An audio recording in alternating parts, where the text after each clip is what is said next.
we were told 5,000 people successfully verified. We need to know how many tried to verify but failed. And note that because it was easy to interfere with the receipt number and because you needed the receipt number to retrieve your vote, a failure could be either you successfully logged in and retrieved the vote that wasn't what you expected, or you tried to log in but you realised that your receipt number didn't retrieve for you any meaningful vote. So we need to take the total of both of those kinds of failures, figure out the rate of error, and then use that rate of error as an estimate of the total number of failures in the voting process. It's not a very good estimate for a whole variety of reasons, right? Because it could be that the verification mechanism failed but the votes are okay. It could be that the right votes are on the verification service but the wrong votes are on the main voting server. It could be that actually the whole system is fine but the person forgot their receipt number. We don't really know exactly what happened, but the only estimate that we can get of the rate of failure is to take the number who tried to verify but failed, divide it by the number who successfully verified, and extrapolate that failure rate to the whole 280,000 iVotes. So let's try and do that. Remember, the election was in March of 2015. At the time, the Electoral Commission put up on their website the following statement. They said 1.7% of electors who voted using iVote also used the verification service. None of them identified any anomalies with their vote. And I thought, okay, fair enough. Because although I could think of a lot of ways of an attacker interfering with both the voting and the verification process, I actually couldn't think of any ways where you'd get absolutely no anomalies. So I thought, okay, fine, maybe they were lucky, good for them. And then I thought about it a little bit more and I thought, hang on, 1.7% is 5,000 people. You're telling me 5,000 people each remembered not only a 6-digit ID number, but a 12-digit receipt number, and everybody got that exactly right. I don't believe that. So I asked at a seminar at Melbourne Uni, a representative of the New South Wales Electoral Commission, I said, okay, how many tried to verify but couldn't retrieve any vote? And he said, it was in the tens. Note that this is October 2015, which is long after the period when anybody who wanted to challenge the election result has expired under law. Okay, and again I thought, okay, it was in the tens, that's actually not very many. Okay, it's not none, but it's not very many. There are official parliamentary processes for examining the election run in New South Wales. Parliamentarians asked the same person, how many people failed to verify? He said, we had 7 people hit the button after verifying their vote to say that it was not as they cast it. We telephoned 2 of them and they said that wasn't what they meant to do. Now, don't think about privacy, okay? Just don't think about privacy at all. Don't ask how they managed to telephone 2 of them. Just think about the arithmetic, because that's 7 maybe minus 2. I call that 5, which is not none, not in the tens. Curiouser and curiouser. So the chair of the committee, half an hour later, said, but how many people tried to verify, failed to retrieve any vote? And the same person said, that was 627.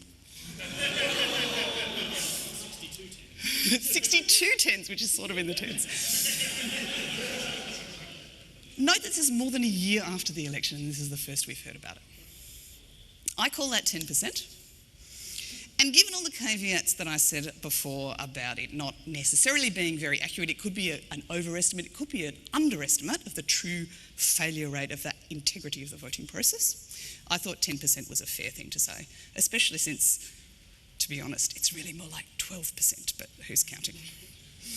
The New South Wales Electoral Commission took great exception to my taking 627 dividing by 5,000 and calling that 10%.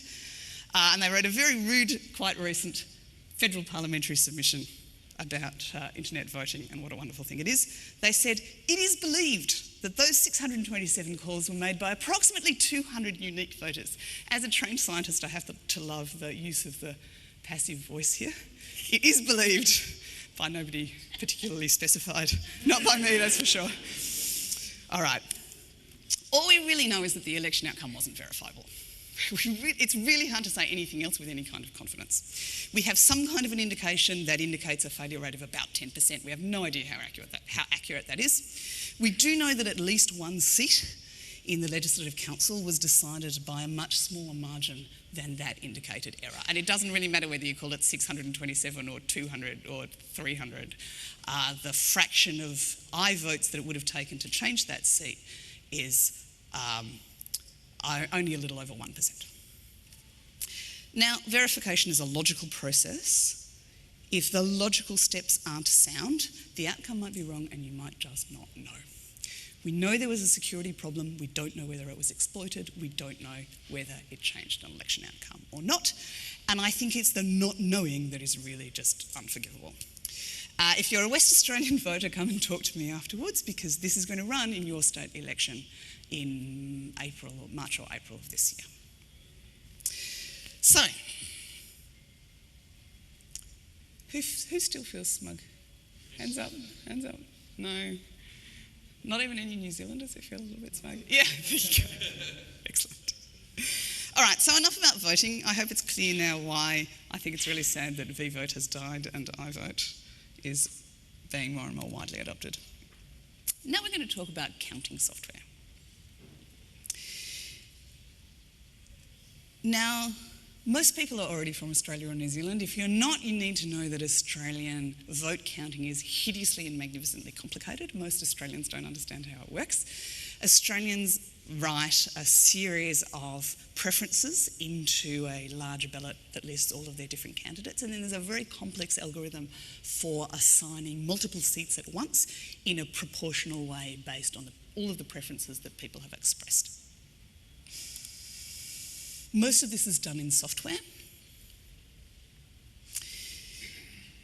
Even if you are Australian, you might not know that New South Wales Legislative Council voting is a lot like the standard Senate voting, but it has an entertaining twist. In the single transferable vote method that we all use, you often reach a point where a certain candidate has got more than the quota that they need to get a seat. When that happens, you've got an excess vote. Let's say that this person has twice as many votes as they need to get a seat. We redistribute their excess vote, which is, let's say, a quota's worth, to all of the next preferences on the subsequent slots down their ballot. In the Senate and in Victoria and the ACT, they do this in a deterministic way. They just redo the weights of the individual votes. Let's say they halve them if there's double the number that the person needs. And then they redistribute all of the votes with that reduced weight, which is good. In New South Wales, they choose half of them at random in software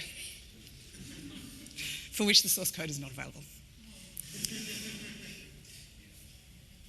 However, there's lots of data available because they use the same source code not only for counting the Legislative Council, but also for counting the vast number of different local government elections that are run throughout New South Wales every 4 years. Andrew Conway re-implemented the algorithm to investigate the effects of randomness, because I was interested to know, in the context of that very close Legislative Council count in the 2015 state election, whether or not, if we'd run it 100 times, we would have got different answers. We didn't. But when we ran the local government results from 2012 a few thousand times, we got lots of different answers.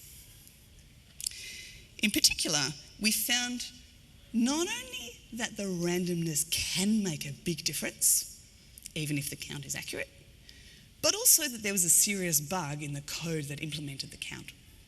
And that bug affected the probability distributions of who deserved to win. And we could see one particular candidate in the seat of in the local council of Griffith, who should have won with more than 90% probability, but for whom the bug in the software had incorrectly lowered her probability of winning well below, I think it was below 10%. She didn't win. She should have won with more than 90% likelihood. But hey, that was 2012. We didn't notice until 2016. It was all done and dusted. Tough luck. We talked to the Electoral Commission about it. They were actually very civilised about it and said thank you. We recommended opening the source code and generating the random seed publicly. Now, if you think about the importance of opening the source code for elections, there are probably a number of reasons that are completely obvious to everybody in the room, right? It's just good, it's a good look for electoral transparency. It's a good opportunity for interested outsiders to find and correct bugs before they muck up an election. But in the case of the random count in New South Wales, there's a third, even more compelling reason to make the source code open, which is that that's the only way I can think of doing a transparent job of showing that you've generated those random selections properly. So what they should be doing, which is what Philip Stark does for his risk limiting audits, is make the source code open, set it up in such a way that anybody can run it, and then generate the random seed any way you like that shows that you couldn't have manipulated it. You know, roll some dice, use last night's Tats Lotto numbers. It almost doesn't matter as long as you make a public demonstration of how you did it, and then you let anybody else run the deterministic part of the software to make those pseudo-random selections, and everybody can see that the pseudo-random software-based choices have been properly made. Guess what? They didn't. And it was urgent, right? Because we'd figured this out in early 2016 and they're running local government elections in September of 2016. In the 2016 local government count, Andrew found 2 more bugs. Again, based on the data, not the code. We couldn't think of a specific way that they'd made a difference to a particular election outcome, but it's not really clear. There was one more candidate who should have won with 54% probability but didn't. Again, that doesn't prove that there was a mistake, but it shows that there should have been some kind of a transparent process for demonstrating that there wasn't a mistake. I don't know what they're going to do. So, let's talk about the Senate. Who already knows about, who's already thought about trying to get the Senate counting code? Oh, everybody knows. Okay, good. I'm glad you already know. I've got a little slide on it just for those who don't know. Okay, the Senate count is fundamental to the integrity of our democracy. You know, New South Wales local government is one thing, the Senate is another thing. Obviously, the code should be open. Of course, it isn't. Oh, I just pressed the wrong button.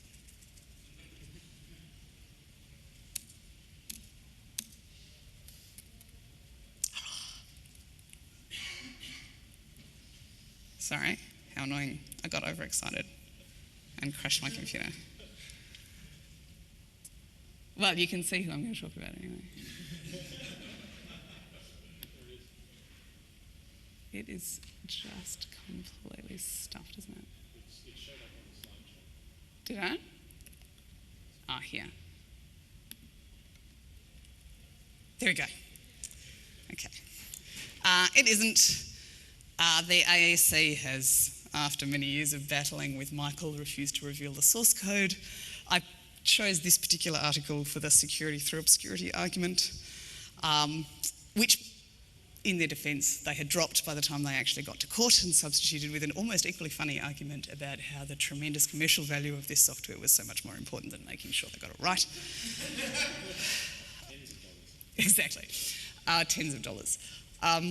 Of course, it's not good enough just to ignore expert advice like this. It's important to go personally after the expert and get him declared a vexatious applicant to make sure that he doesn't do it again.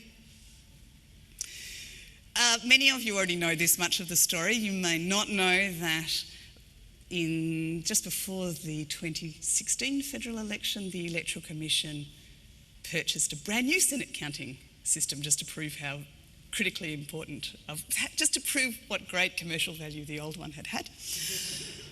They only paid $1.8 million for it, which was a bargain considering how much it would have cost to download one of the many freely available open source versions that are out there on the web. But they really needed to get a secure and correct version, so they bought it from the same company that had implemented iVote. I'm not making this up. You can go and look on OzTender. I think enough said about that, really. If you think about it hard, and I have, I think you'll realise that the Senate